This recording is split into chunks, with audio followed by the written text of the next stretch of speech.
At this stage in this program, you've been exposed to learning skills that put you in the top 1% of people in our society or in the world. At every stage of human society, every revolution in thought and behavior, including the learning revolution, has begun with a small number of people. These are often called early adapters. These are the men and women who see, long before most other people, that there is a necessity to change the way they are going to do things if they want to be successful in the future. They know, and you know, that whatever got them to where they are is not enough to keep them there. One of my personal goals in life, by the way, is to change the national conversation on the whole subject of continuous learning. I have a dream that in years to come, when people meet, it will be common for them to greet each other by saying, "Hi, what subject are you studying?" And everyone will have an answer. Everyone will be working on at least one subject. Everyone will be in a form of school. Everyone will have a learning project going on at all times, and sometimes several. A major part of every conversation in the future will be about what the person is learning, and how they're going about learning it, and how they're using the new material in their work, and why it's important to them. People will be sharing learning ideas and learning methods as commonly as they share sports statistics and recipes. It will be a common topic of conversation. The only guarantee for a great future for ourselves, our families, and our society is that we all become a nation of dedicated, continuous learners. In the information age, in the age of knowledge and communications, this is the one insurance policy that will guarantee us a good life for years to come. Your main job in life, from a material point of view, is to build yourself to the point where you know that you can provide an excellent living for yourself and your family all the days of your life. And since this is a moving target, it is something that you work on continuously. Every day, every week, every month, you read a little bit, listen to audio tapes like this in your car and as you move around, and take additional training programs. In the old paradigm of learning, you got your education once, and you finished it at about the age of 20. After that, anything else you learned was either in a random and haphazard way from an occasional book, tape, or training course, or it was imposed upon you by your company. In the old paradigm, you developed the attitude that education was something that was done to you, almost as if you were a fence post and education was like being painted on a regular basis. In the new paradigm, however, you now know that education is a lifelong process. The only real difference between people with regard to education is whether or not they are good at it. People who are good at continuous, lifelong learning are the people who move to the front and stay to the front in every field in our society. People who are poor at it for one reason or another are people whose futures are increasingly limited. The future belongs to the competent. The future belongs to those people who acquire and apply the knowledge and skills they need to do an excellent job in the areas of their lives and work that are most important.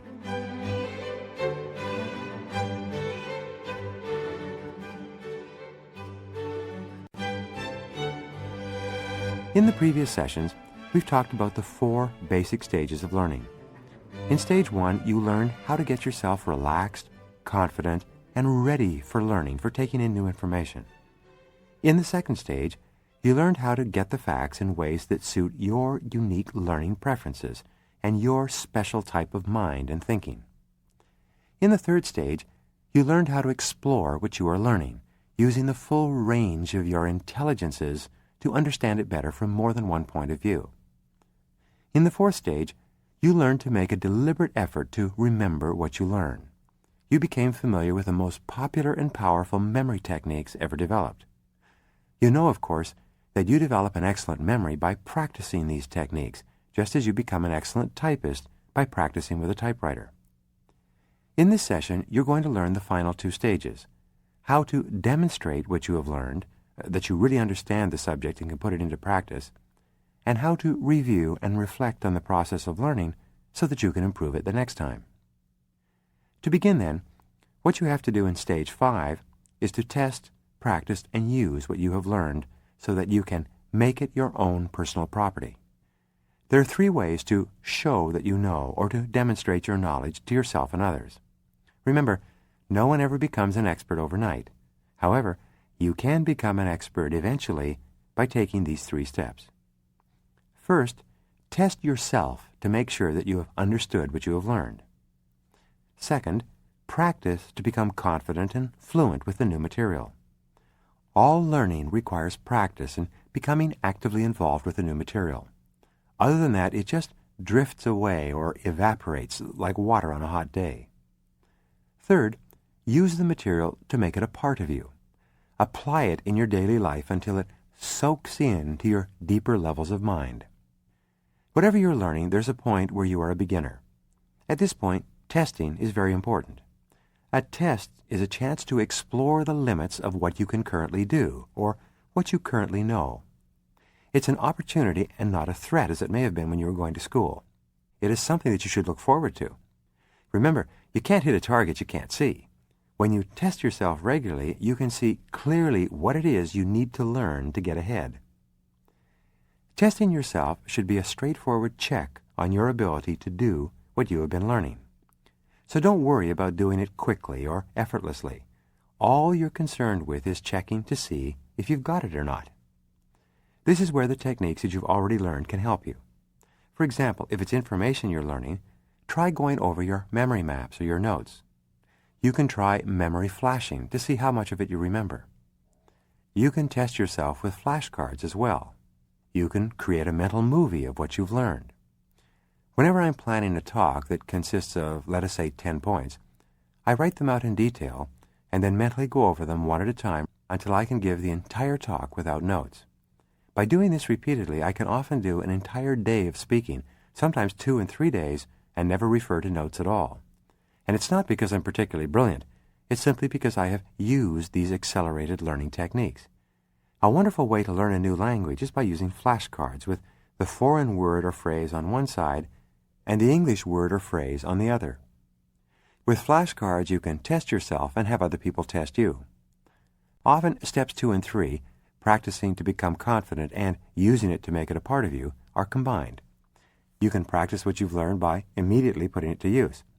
For some people, however, practice is a much-needed intermediate stepping stone, since it builds confidence for the real-life use of new skills. In every skill, you have to think about it consciously and deliberately at the beginning. Remember how you learned how to ride a bicycle. You had to concentrate on what you were doing. It felt awkward at first, and you even fell off a few times. Gradually, as you practiced, it then became easier and easier. Eventually, it became an unconscious skill. You no longer need to even think about riding a bicycle. You just do it instinctively. When you practice the accelerated learning techniques in this program over and over, any subject that you attack will eventually become second nature. Then you'll find that learning is fast, easy, and fun. Moving from beginner to expert in any subject depends on your practicing. The typical comment made about experts is that he or she makes it look so easy. This is because the expert has thoroughly mastered the subject. The easy, natural confidence of the expert comes from familiarity through practice. Whatever you want to learn, simple or complex, you need to spend a considerable amount of time to practice the knowledge or skill. You need to apply it in a real-life situation. You need to practice it at work. A good idea is to practice it in advance of actually using it so that you feel really confident with the material when you actually apply it in the real world. There are 2 excellent ways for you to practice something before you use it in real life. These 2 ways will help you to build confidence, to anticipate problems, and to make plans to use the material more effectively. The first is mental rehearsal. This requires that you use your imagination to see yourself actually using what you have learned. This technique is used by all champion athletes and performers in virtually every field to practice their performance in their minds before they actually do it in reality. The way you use mental rehearsal is to build up a full and detailed picture of yourself in a real-life situation and then see yourself in your mind's eye performing well. This is a great way to build self-confidence and will actually improve your performance when you try it out in the real world. Gary Player, the golfer, once said the most important 3 hours that he spends in any golf game is the 3 hours on the airplane prior to the game where he goes over the entire course in his mind. In order to learn a new language faster, visualize yourself using the language in a real-life situation. Then, practice the conversation using the same gestures and body language that you might use in talking with another person in that language. The proven way to use mental rehearsal most effectively is for you to sit in a comfortable chair, close your eyes, and breathe deeply 7 to 10 times. Then, in a state of deep relaxation, visualize yourself performing the new skill in an excellent fashion. Go over it in your mind several times while you're deeply relaxed. This programs the new skill into your subconscious mind so that when you actually try it in reality, your subconscious mind will have already learned how to do it right. It's amazing how effective this skill of mental rehearsal can be in learning virtually any subject. The second way to practice something before you use it is by role-playing. Role-playing requires that you either act out what you've learned by yourself or with someone else. If what you're going to do eventually involves other people, get someone else to work with you to practice how you go about it. This way you can hear and test out what you're going to say and how well it works. Role-playing gives you another chance to improve or refine your skills before you use them for real. It's a great confidence builder. As you can see, visualizing and role-playing activate your visual, auditory, and physical senses and increase the speed at which you internalize the information. The third stage of showing you know is to use the material. You really have succeeded in learning when you can use what you have learned independently and away from the situation where you first learned it. This is where you bring the material to life. This final step in showing you know is essential because it's where you use what you have learned in different ways and for different purposes. It enables you to develop and improve on it and really make it a part of you. It's one thing to learn to use a computer at a seminar or in a training session, but it is quite another for you to use your skills in the workplace. It's an even higher level of difficulty for you to explain what you have learned to someone else, but it's very powerful. It requires a certain amount of courage to transfer something that you've learned in the classroom into real life. To use something new means that there's a possibility of making mistakes. There's a certain amount of risk involved. It requires that you develop the courage to face the possibility that you may do it poorly at first. The person who does not make mistakes does not make anything, including progress. Too often you feel that errors reflect on you as an individual, and as a result they affect your self-esteem. But this is a matter of your perception, not your reality. An error should be seen as completely separate from the person who makes it. In other words, you are not your mistakes. You are you, and your mistakes are something else, as if they were in another room. If you do something incorrectly, this doesn't mean that you are a failure. It just means that you have not yet grasped the subject thoroughly. It means that you have not yet found the correct way to do it. And that is just a matter of time. Remember, you can learn anything you need to learn to achieve any goal that you can set for yourself. There are no limits. Any errors you make are helpful feedback about how you are progressing. They clarify any areas of doubt or uncertainty. They tell you where you will have to spend a little bit more time. They indicate what areas you might have to explore more deeply. So every error you make is actually a sign of progress towards your goal of fluency in the subject. Mistakes are just the signposts on the road to success. I've found that all of life is 2 steps forward and 1 step back. The more mistakes you make, and the faster you make those mistakes and learn from them, the faster you move ahead towards your goals. Thomas J. Watson Sr. was once asked by a young journalist how he could be more successful faster. Watson told him, "If you want to be more successful faster, you must double your rate of failure." It's the same with learning. If you want to learn faster and become smarter and more competent in your field, you must double the rate of mistakes you make as you move forward. Mistakes represent an opportunity for you to see what you need to pay more attention to. So concentrate not on how many mistakes you have made, but on what type of mistakes they are. In one example, a math student who felt depressed because he was making 39 mistakes out of 100 finally realized that he was really making the same type of mistake over and over again. Once he recognized the type of mistake and corrected it, he started getting 100% on all of his tests. This may be the same for you. Some of the most important breakthrough research in psychology in the last few years has to do with a positive mental attitude versus a negative mental attitude. The bottom line of 25 years of research is that positive people are those who explain things to themselves in a positive way. Negative people are those who explain and interpret things that happen to them in a negative way. You can become a positive person by constantly looking for the good, looking for the valuable lesson or what you can learn from every experience. Remember, it's not important always to be right. What is important is to treat each mistake as an opportunity to learn. If the fruit of any tree is out on the limb, you're bound to fall off quite regularly if you go after the fruit. Progress means taking risks, and risks inevitably entail making some mistakes. The important thing to remember is that failures are only temporary.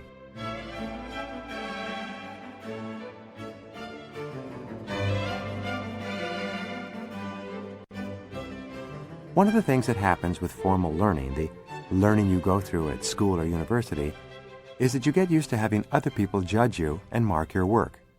However, it's much better when you start becoming the judge of your own work. This is why this fifth stage of showing you know is so important in the learning process. It's where you set your own standards and then you check your own performance against them. Remember, anything worth doing is worth doing poorly at first, and it's often worth doing poorly several times before you master it. Many people try a new subject or skill once or twice, and because they're not yet proficient at it, they assume that they have no natural facility for it, and they give up. But this is not for you. Your job is to do it over and over again until you have mastered it, knowing that there's no subject that you cannot master if you are patient enough with yourself and persistent enough with the material. If you're a student of any kind, get into the habit of looking at your own work before you hand it in or pass on to other work. What grade would you give it? Is it up to your own highest standards? If you hand it in to a teacher, when you get it back, ask what you could have done to get an A on the assignment. If possible, ask the teacher to show you an assignment for which he or she gave an A, and then pattern your subsequent assignments after that. You can accelerate your learning by making a real attempt to involve your family in your learning of a new subject. If you let them help you, for example, by asking them to listen while you explain what you have learned, they are also likely to gain from it. When your family is involved and understands what it is you're trying to achieve and why, they will be less likely to feel resentment about the time you take away from them to devote to learning. Another way to learn with the support of others is to find yourself a learning partner. This is somebody who is also trying to learn and understand the same subject. You can offer each other your support as you explore the subject, and you can regularly quiz each other to check how you are doing. With a learning partner, you can not only test each other, but you can compare your approach to the material with someone else. You can often learn twice as fast. When two people learn and teach together, they both benefit. Another way of testing your knowledge is to form learning circles for a new subject, especially at work. Learning circles are groups of people who are tackling the same material and getting together informally to share their experiences, questions, and findings. It's a very effective technique, and it works extremely well with groups of people who want to learn a foreign language in a corporation or organization. Another technique is to find yourself a mentor. A mentor is someone who is well ahead of you in the field and who is highly skilled in the area you are learning about. This is a person who will be encouraging, supportive, and a source of further information to you. A mentor should be someone with whom you feel comfortable and who can offer positive feedback, constructive criticism, and new ideas for you to try out. You can also learn from his or her mistakes. A good mentor can tell you some of the things that he or she has tried that have not worked, and save you the time and expense of learning these things all by yourself. You should always watch other people who are doing what you are doing and take careful note of how they use the skills that you are learning. Look at the different settings and circumstances in which they put them to use. Ask the best people in your field to explain how they do what they do. This kind of informal teaching allows you to hear and see a completely different view of the subject you're attempting to learn. Research shows that when you learn from more than one person, you are twice as likely to use the skill in different situations. If you're in sales, for example, you should be looking for every opportunity to get feedback on your performance. The fact is that you simply cannot get any better by yourself. You've got to have feedback of some kind. Feedback is the breakfast of champions. You should use role-playing of your sales presentations with other salespeople in your office. Whenever possible, videotape the role-playing. Then, play back the videotapes with others and get their candid comments on how you look and how you come across. You can learn more from watching yourself perform on videotape in a few minutes than you could in a few months trying to figure it out by yourself. One of the best ways for you to learn in sales is to have someone accompany you on sales calls. Have them come along and sit quietly and observe what you do and how you do it. Have them give you feedback afterwards. This kind of coaching and counseling can enable you to make more progress in a month than you might make in a year on your own.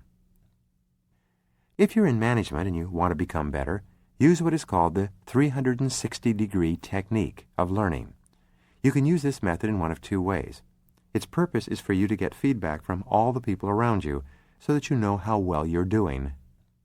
The first way to use this technique is for you to send out anonymous questionnaires to all the people around you to fill out and send back.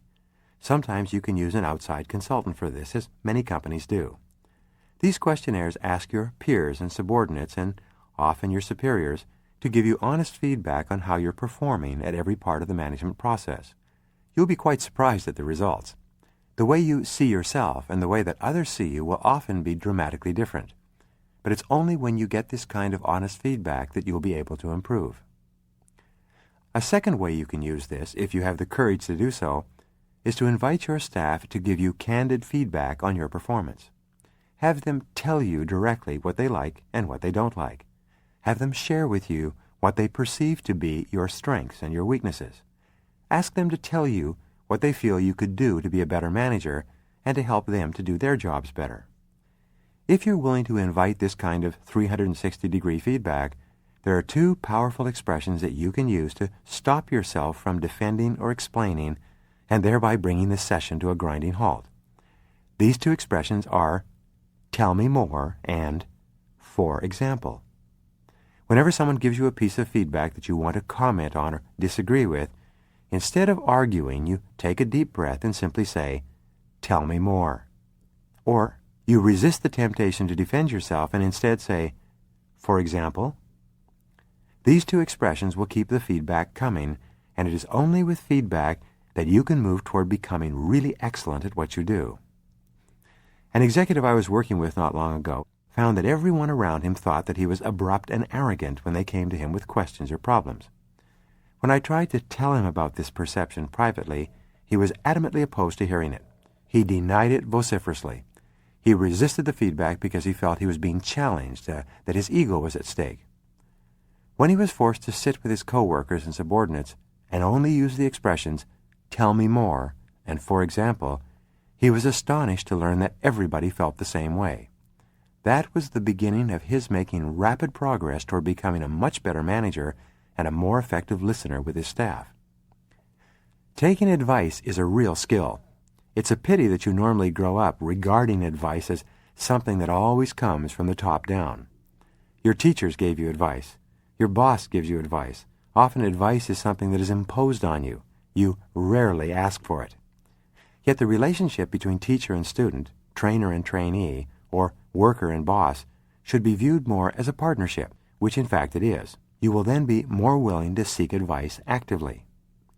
If you fail to seek advice from the people around you, you are cutting yourself off from a major source of information, learning, and self-advancement. And here's some advice about advice. First, ask for it frequently. People like to give advice. It's flattering to be asked for advice. Second, keep an open mind. Experts are good at giving accurate, factual information. Many are not as good at giving judgments. Make a note of those people whose advice seems consistently helpful. Not all people's advice is worth listening to or following. Third, as I said before, avoid being defensive when you ask for advice. Sometimes advice is constructively critical. Someone can criticize your behaviors and your work without criticizing you personally. Be sure that you continually make the distinction between the two. Keep saying, "Tell me more," and keep asking, "For example?"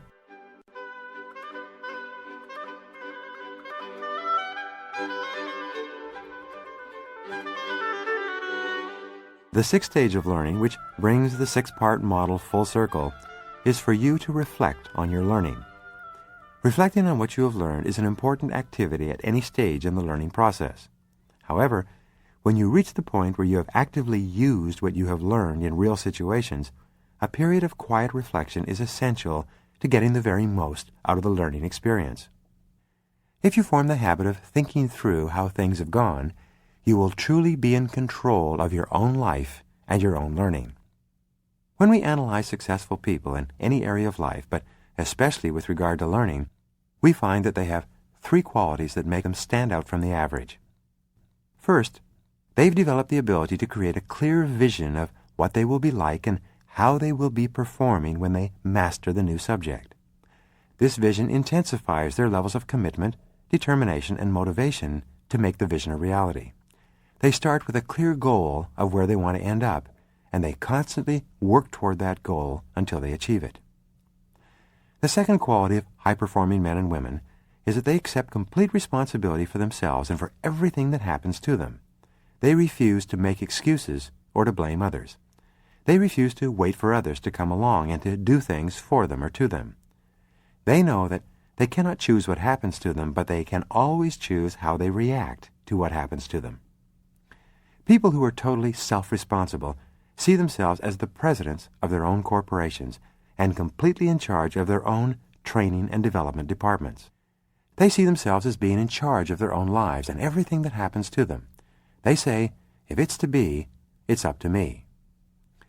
A third quality of highly successful people is that they develop the habit of reflecting on what they are learning and what has happened to them.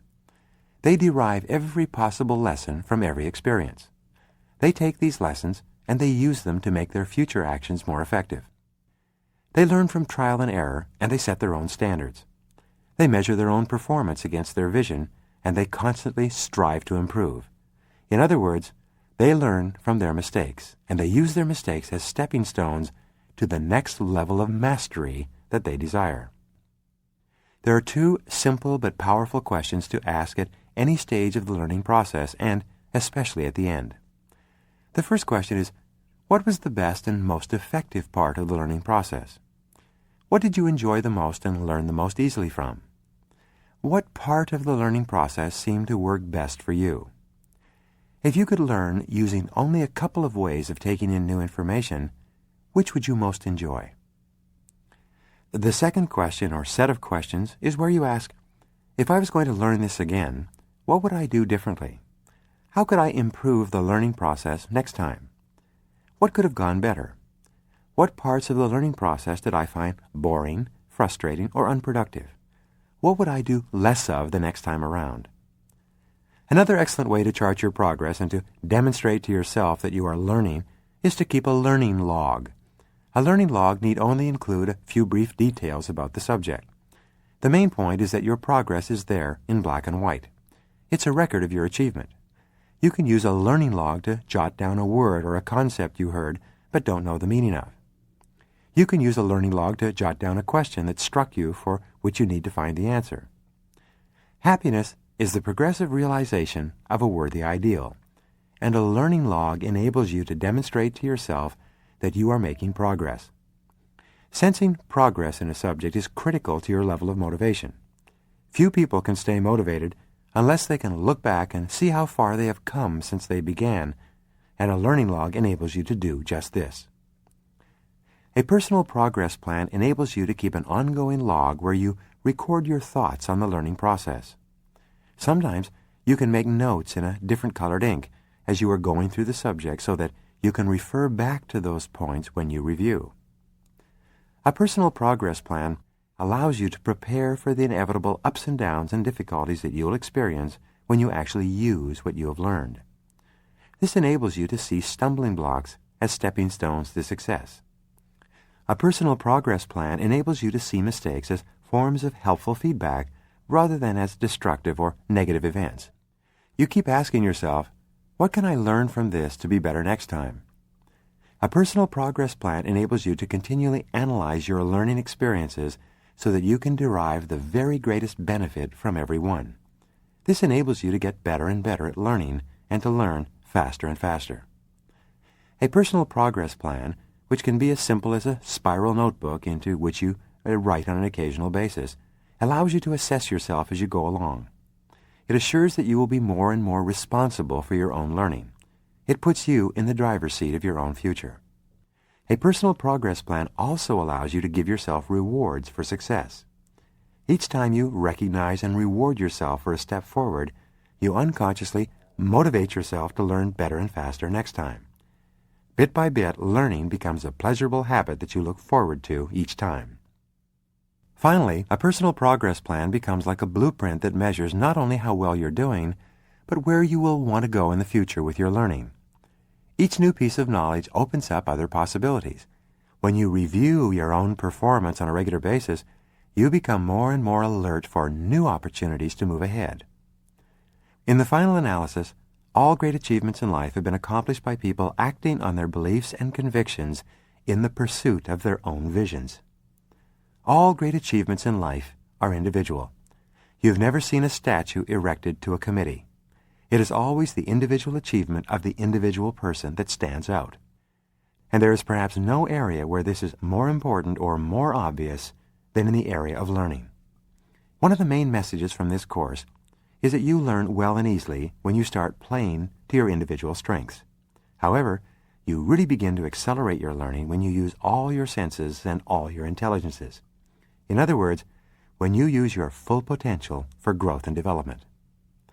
All of the ideas and techniques you have learned in this program are possibilities for everyone, not just for specific people with specific learning preferences or dominant intelligences. You may feel more comfortable or less comfortable with some of these ideas or concepts. That's normal and natural. Your job is to expand out of your comfort zone and to learn how to learn more effectively by trying different methods and techniques that you may not have tried before, primarily because you didn't know about them before. Success comes when you move the edge of your comfort zone outward and you attempt something new and challenging. Meeting and overcoming challenges, especially self-imposed challenges, is an absolute requirement for ongoing personal and professional development. Some of your happiest moments will be when you stretch yourself to reach new heights and develop new skills. Just think, which would you enjoy more? To play a game and win easily, or to play a game where you have to stretch all of your abilities to win? When you become aware of your preferences and strengths and use them on a regular basis, you will find that learning is easier and faster. When you push to the edge of your comfort zone and learn a wide range of techniques, including difficult and challenging ones, you will find yourself using the whole range of your intelligences. You will then be much better equipped for lifelong learning and lifelong success. When you apply stages 1 through 6 until they become as natural to you as breathing in and breathing out, you will have truly become an accelerated learner.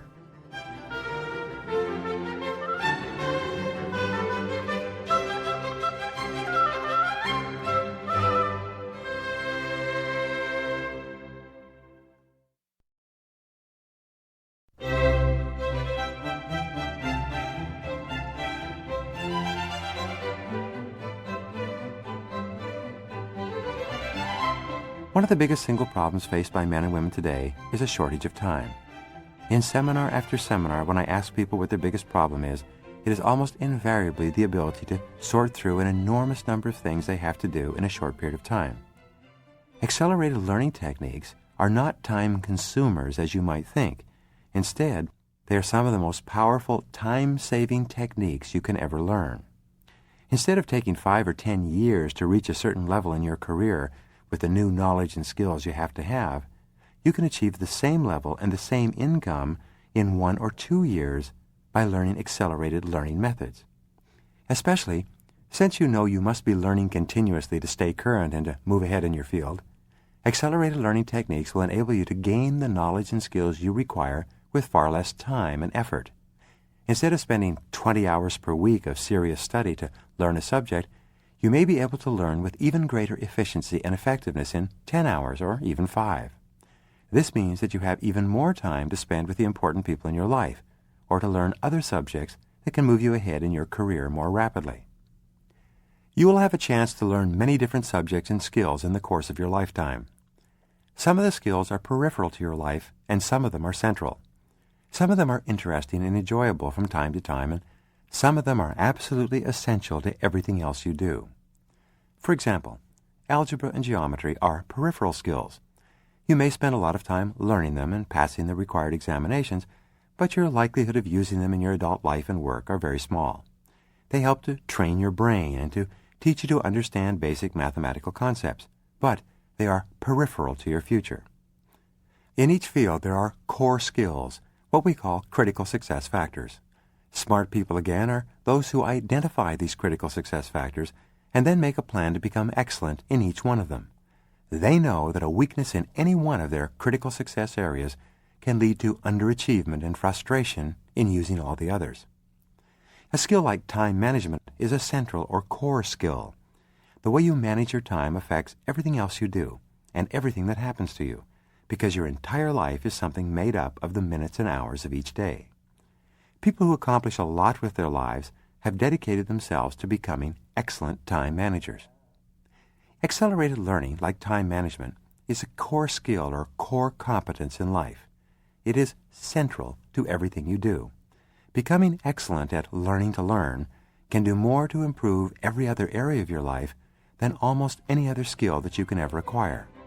Learning to learn and accelerated learning techniques gives you a key that you can place in the ignition of your own potential, and you can then turn it on and take your life wherever you want it to go.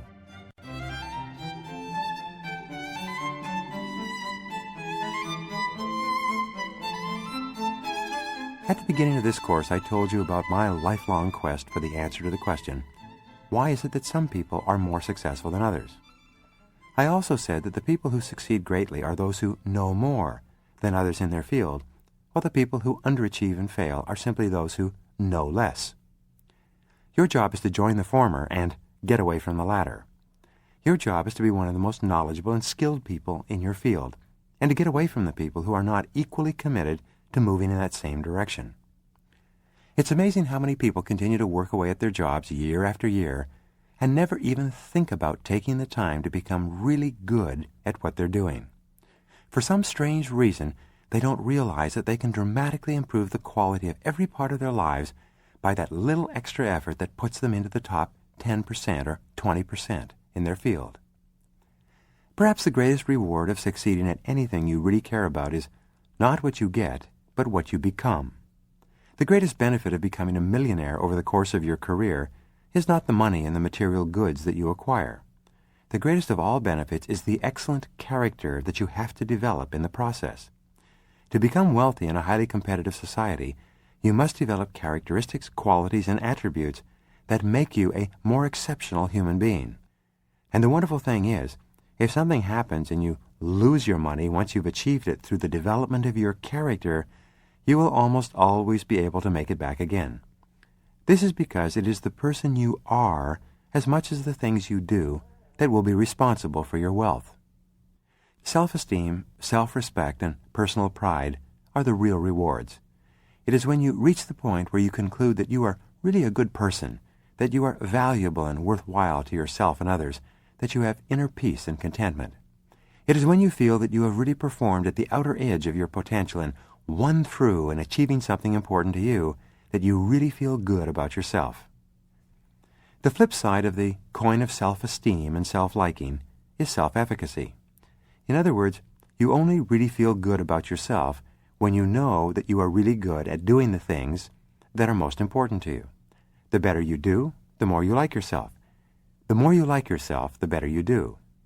When you do an excellent job and you receive the recognition and respect of others, you respect yourself more as well. The more that others respect you, the more you respect yourself. The more you respect yourself, the harder you work, the better you do, and the more others will respect you, until it becomes a continuous upward spiral of success, achievement, self-esteem, self-respect, and a wonderful feeling of personal pride. I mentioned earlier that a positive mental attitude is a key requirement for success in almost any field.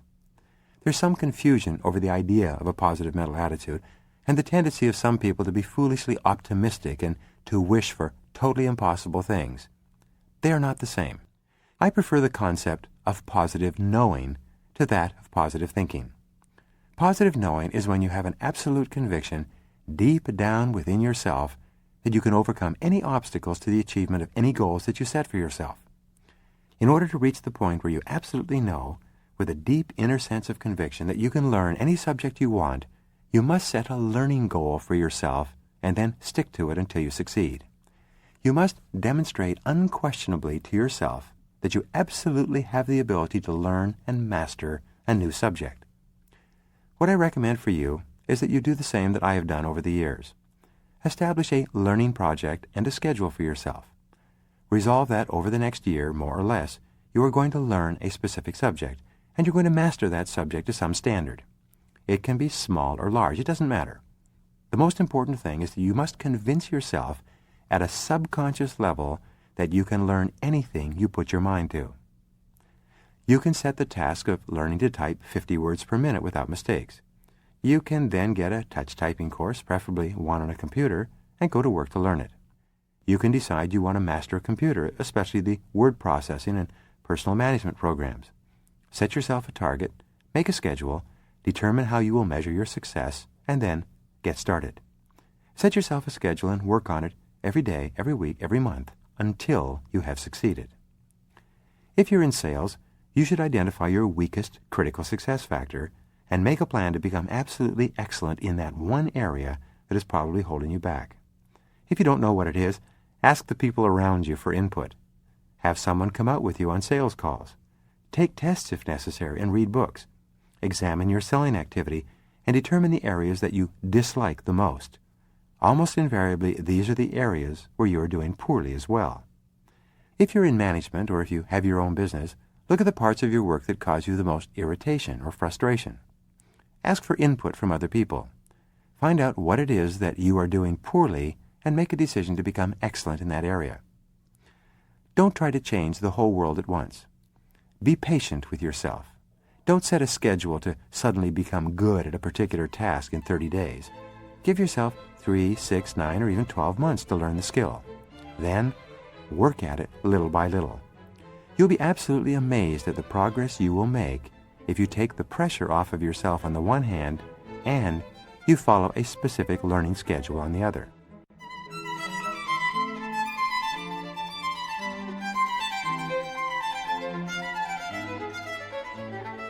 After 30 years of research and study into success, I've come to the conclusion that success is based on 7 key principles.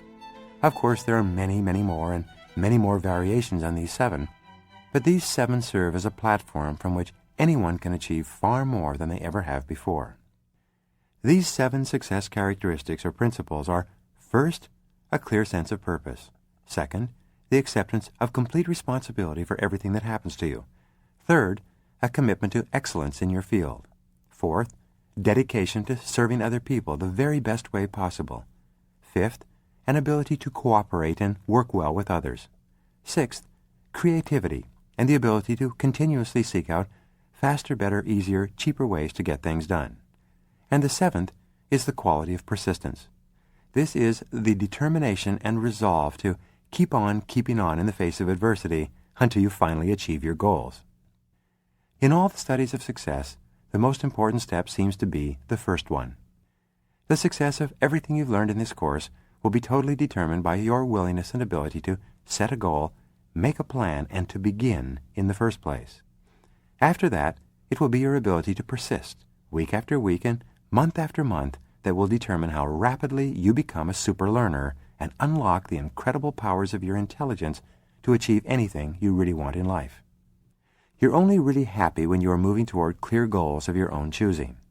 As I said before, happiness is the progressive realization of a worthy goal or ideal. It's only when you're working step by step toward the achievement of an important goal and you can measure your progress that you feel like a winner, that you feel wonderful about yourself. Nothing succeeds like success. Moving progressively towards your goal gives you a feeling of exhilaration, excitement, and happiness. It motivates you and enthuses you. It drives you onward and gives you the kind of resolution and persistence that enables you to overcome the inevitable obstacles on your way. In the old days, perhaps you achieved your goal by means of hard physical effort. But today, in the age of mind power, you achieve your goals by becoming better and better, at the key knowledge and skills that you need to move ahead. And the more and better you learn the key skills and apply them to get better and faster results, the more rapidly you move towards your goal. Accelerated learning is therefore the key to accelerated goal achieving and the feeling of happiness and success that goes with it. The second principle, that of responsibility, is central to everything else. The great majority of adults have made a serious mistake. They missed the turn on the road, and they are going down the wrong path. The way it happened was simple. When you were young, in kindergarten or first grade, you were taken to school and education was something that was done to you. You were a passive recipient of the education. One teacher once compared education to what he called the beer pitcher method of learning.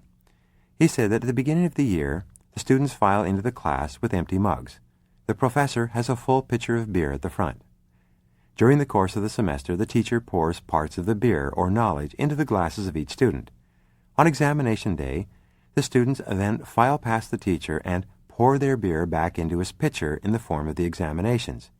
They then go out into the world having forgotten almost all of what they had learned, while the professor starts the next semester with a full pitcher. At the end of your formal schooling, you go through a ceremony. This is called the commencement ceremony, not the termination ceremony. Many people think that this ceremony marks the end of their education, but it's called the commencement ceremony because it's actually the beginning of your education. All that a good basic education in high school and university can ever teach you is how to learn for yourself from then on. There are adults in their 40s and 50s with college degrees who are still waiting for someone else to come along and do education to them.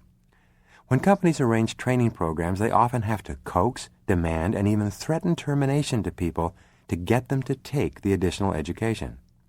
The great majority of people think that education is something that they do to please someone else, and now that they're adults, they don't have to do it if they don't want to. People who accept total responsibility are those who realize that their education is in their own hands for the rest of their lives.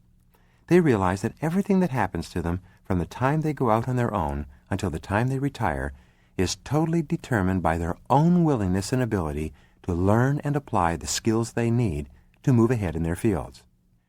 Here's the rule. Continuous learning is now the minimum requirement for success in any field. No company can guarantee you lifelong employment, and only you can guarantee yourself lifelong employability. You are responsible. The third principle of success is the commitment to excellence, the commitment to being the very best that you can be, and to doing the very best job you can do at anything that is given to you. It's astonishing how many people feel that they can get by with average performance. However, average performance only earns average rewards. Above average performance earns above average rewards, and excellent performance eventually earns excellent rewards. In every case where you see a person experiencing job insecurity, you see a person who has not taken the time to become very good at what they do. They are always the first people who are laid off because they're the ones who contribute the least value to their organizations. They are the easiest ones to replace. They're the ones who are least missed when they go. Don't let yourself ever become one of these. The only way that you can become one of the best people in your field is through continuous learning. It is only by learning to learn and accelerating your learning in the key areas that your field requires today and will require tomorrow that you can be the best and stay the best. There's no other way for you to achieve excellence than by committing yourself to becoming a little bit better every single day. And if you're not getting better, you are actually getting worse. If you're not progressing, you are regressing. Things are changing so rapidly today that no one can afford to stay still for very long. Whatever work you do, it is probably becoming obsolete at the rate of 20 or 30% per year, perhaps even more. By the year 2000, fully 80% of all the jobs in our society will be different and maybe even substantially different from what they are today. They will require totally different sets of skills and abilities. Your job is to keep rolling forward, and accelerated learning techniques are the fundamental skills of that process. The fourth quality of success, perhaps the most important, is the ability to render useful service to other people. We live in a service society. We live by serving others in some way. The quality and quantity of our rewards is always determined by the quality and quantity of our service to others. In a free society, we are always paid exactly in proportion to the value of our service to our fellow man or woman. The house you live in and the car you drive is a measure of your service. If you want to enjoy greater rewards, you must increase the quality and quantity of the service you are rendering to other people. And in the information age, the only way that you can increase the value of what you do for your company and for others is by learning skills that make you a more valuable contributor. A good friend of mine is a salesman. He found that selling was becoming more and more competitive. He was a professional salesman, and he was making about $4,000 per month and working very hard at it. He realized that if he wanted to stand out from the other salespeople in his field, he was going to have to do something different. He began looking around. He realized that customers were getting busier and busier, and they had less and less time to spend with salespeople, no matter how professional or personable they were. So he began to work on his sales presentations to make them more dramatic and entertaining, as well as persuasive. He discovered the incredible world of computer-generated graphics and sales presentations that could be projected on a wall or screen from a computer. With this technology, he found that he could actually customize an entire presentation with the name of the individual and his or her company on every page in a few minutes prior to meeting with the customer. He could use graphics, cartoon figures, charts, quotes, and a variety of other devices, including animation, to make his sales presentations literally jump off the wall in front of the customer, with the customer's name appearing everywhere. He now earns more than $20,000 per month as a salesperson. His customers refer him to other prospects, telling them that you've got to meet this guy and see his sales presentation. It's better than a television special. What can you do to increase the value of your service to your customers today? What new knowledge and skills can you acquire that will make you stand out in your field? Since you're the president of your own personal services corporation, what are the things that you can do to achieve meaningful competitive advantage in your field? In every case, you will come back to the need to learn and to learn rapidly. The biggest problems facing corporations and individuals today seem to be changes in the nature of technology, changes in the nature of competition, changes and improvements in products and services, changes in the requirements and demands of human resources, and changes in the political and economic system. The bottom line is always change, and only those who are the most flexible and adaptable can possibly survive in a world of rapid, continuous, and unpredictable change. At the turn of the century, almost the entire world was made up of farmers. Even in America, which was highly urbanized at the time, fully 55% of the population lived and worked on farms. It was generally agreed at that time by the so-called experts that the mix would never change. It would take half the population in the country to feed the other half of the population in the cities. But then came the technological revolution in agriculture. Just as it had happened in Britain in the 19th century, freeing up millions of farm workers to move to the cities and to provide the labor for the Industrial Revolution, it began to happen rapidly in America as well. And the more people moved from the farms to the cities, as they were displaced by modern machinery, the more jobs opened up for them in manufacturing, and today in technology. Today, less than 3% of the population works on farms, and less than 2% of the population are really seriously in the business of farming. These few people left on the land not only produce more food than was ever dreamed of in previous decades, but they produce surpluses so huge that they are sent overseas by the shipload to those countries that are less fortunate. Today, there's a labor shortage in the cities and towns of America, but it is not a shortage for uneducated, unskilled labor. It is a shortage amongst those men and women who can perform the tasks that are needed in a high-tech society. The more rapidly you become one of them, the more continuously in demand you will be wherever you go and whatever you do. If you want to be a big financial success, just look around you and ask yourself what it is that you can do where you can serve other people the best and contribute the most value to their work and their lives. Then, commit yourself to learning what you need to learn to become really excellent at doing that job for them. The fifth key skill for success in our society is the ability to cooperate and work effectively with others. All work today is done by teams. The ability to be an effective team member and later to be an effective team leader will determine your success in life as much or more than any other single skill. On the other hand, lack of social skills or the inability to get along with others is the major obstacle to success in any business or industry today. Interpersonal skills are so highly valued as to be almost immeasurable, and you can develop the interpersonal skills you need to perform your work in an outstanding fashion. No one is born with them. You can develop them through the processes that we have discussed here. You can decide what they are, get the information to suit yourself, activate your 7 intelligences, and then commit them to memory through study and practice. In no time at all, you can add a new skill set to your toolbox of abilities and move your career forward another notch, or maybe even several notches. The most detailed studies on the skills that will be essential for you to have to survive and thrive in the coming millennium, according to the U.S. government, are almost all interpersonal skills. This is because specific knowledge and specific technological skills can and will become obsolete over time. But key interpersonal skills are things that you will need to have and use all the days of your life. The first of these skills is the ability to memorize material. This is obvious. Learning does you no good if you cannot remember it and use it at an appropriate time. The second set of skills is the ability to communicate effectively with others, the ability to speak, write, and listen well. If you can't do these in an excellent fashion, you will have to work for someone else who can. The third type of skill you will need is the ability to negotiate with others. Since all of life is a negotiation, from the time you get up in the morning and negotiate over who is going to use the toaster or the bathroom, throughout the day and through every purchase or sale you make, the ability to negotiate is a key interpersonal skill. The better you are at it, the better life you're going to have all around. You will also need the skills of problem solving and decision making.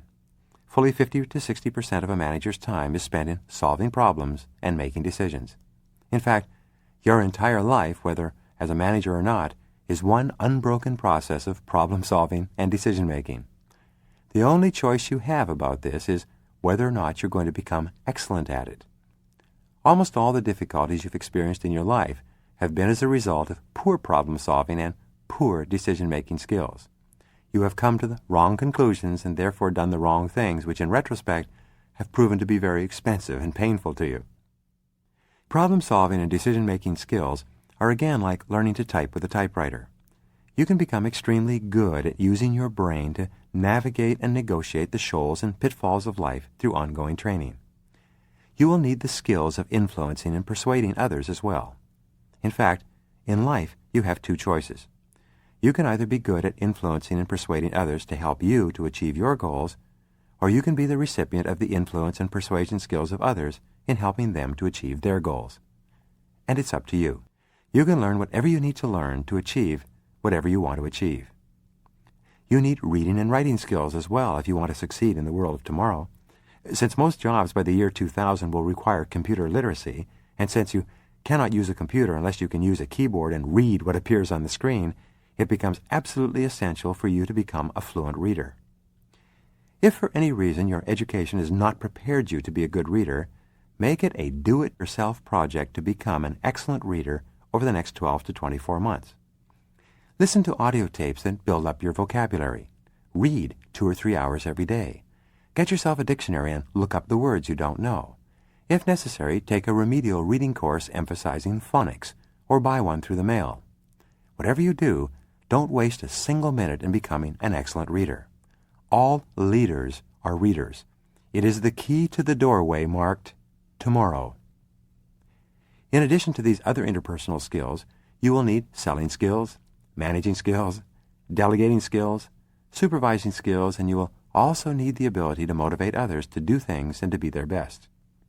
If you're a parent, you have a tremendous need for relationship skills, both to get along better with your spouse and to resolve the inevitable disagreements and misunderstandings that will arise, and also to bring up your children in the very best way possible. All parents want their children to succeed at life as much as possible. They want them to get the very best grades in school. They want them to be prepared to take advantage of all the opportunities that will arise when they go out into the world. Everything you do to encourage your children to dedicate themselves to their studies, to become lifelong students, will help to set them up for success later in life. And what's the most important and powerful way you can influence your children and others to be better? It's by being a role model. by setting an example in your own behavior for what you want them to be and have and do. Children and adults, for that matter, tend to ignore the things you say if they're inconsistent with the things you do. It's not what you say, but what you do that counts the most in influencing and persuading others. The wonderful thing about all these interpersonal skills is that they are all learnable through study and practice. Perhaps the most important of all the interpersonal skills is learning how to learn.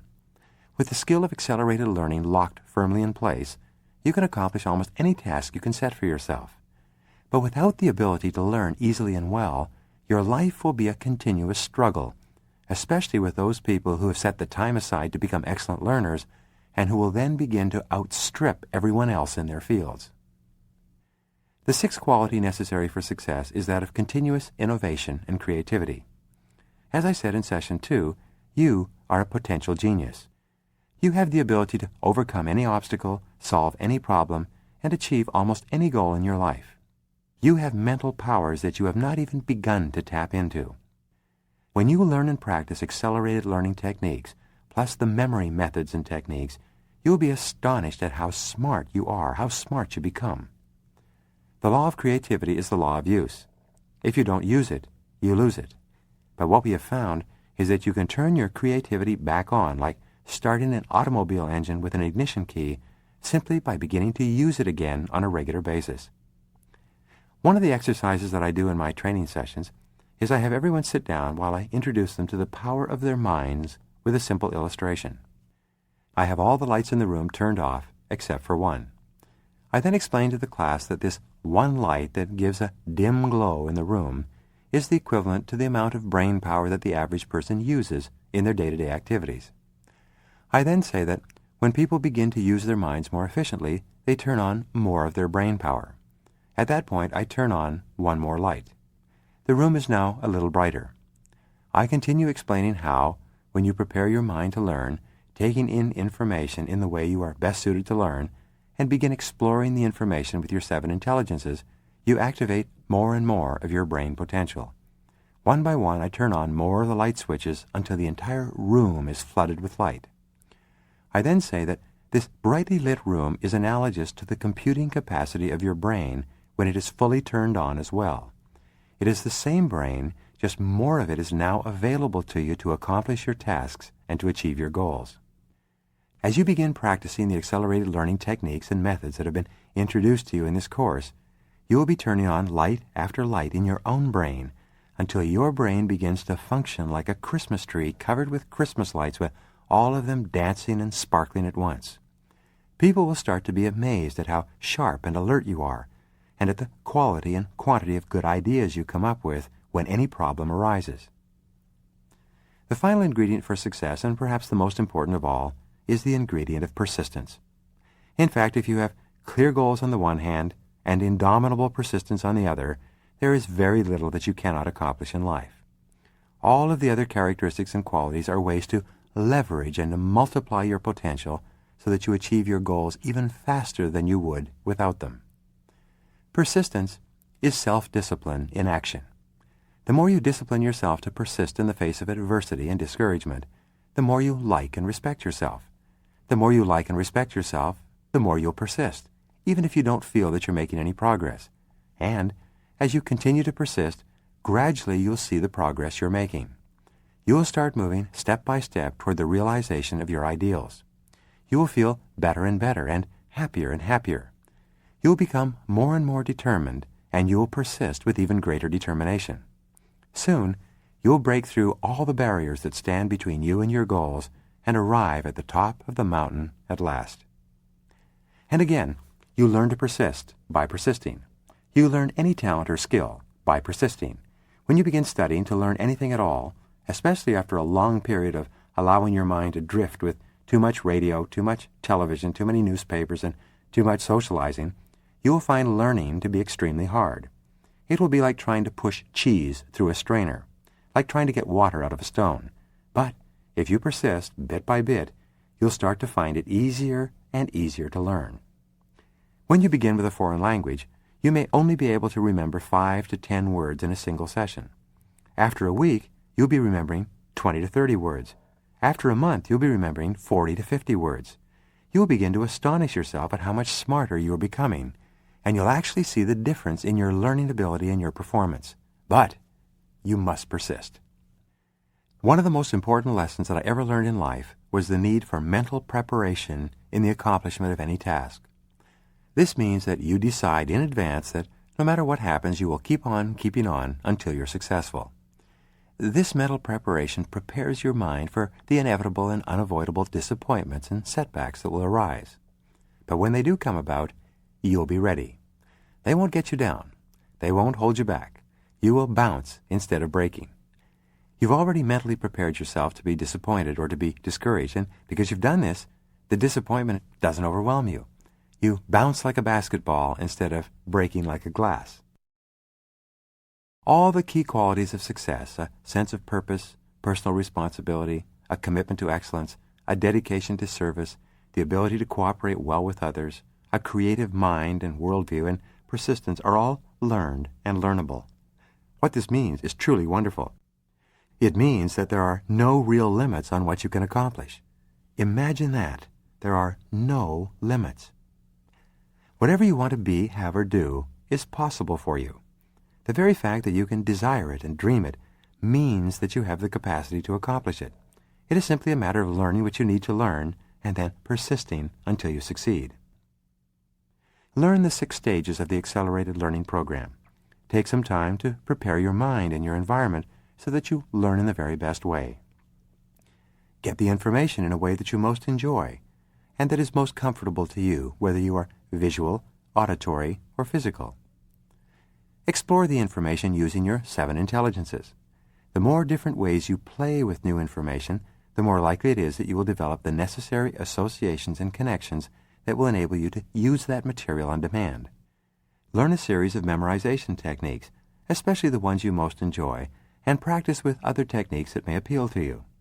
The more memory skills that you have in your mental toolbox, the easier you will find to retain and apply new material. The 5th stage is to show you know, and to demonstrate your knowledge. Explain it or teach it to others. Practice it by yourself and in real-world applications. Finally, continually evaluate the learning process so that you can make it better and better. Give yourself feedback and get feedback from others. Each time you embark on the learning of a new skill, you should be able to do it faster and easier. You should find better and better ways to make it more fun and more enjoyable. Learning should soon become one of the most positive and exciting parts of your life. When you finish listening to this program, page through the workbook and do the exercises one by one. Let the material soak into your mind like tea leaves soak in hot water. Then, select a subject that you're going to master in the next few months. Write it out as a positive, present tense, personal affirmation. Then, listen to this program again. After a month, when you're well along in your new do-it-yourself project, again, re-listen to this program. Each time you re-listen, you will be amazed at how much more you remember and how much more you learn. You will be establishing a series of hooks and associations in your mind that enable you to learn more and more, faster and faster. Listen to this program again in 3 months, and then 6 months later. By that time, you will be very impressed at how much quicker, smarter, sharper, and brighter you are. You will be learning and remembering new material and new subjects at a faster rate than you ever believed possible. Most of all, you will feel wonderful about yourself. You will have higher levels of self-esteem, greater self-confidence, more optimism, and higher levels of physical and mental energy. Your mind will dance like a Christmas tree covered with lights. You will be sharper and more creative. You will be more positive and optimistic. You will have a tremendous sense that you are in complete control of your life and everything that happens to you. You will have set yourself up for life by becoming an accelerated learning machine. You will absolutely know in your heart that there is nothing that you cannot learn to achieve any goal that you can set for yourself.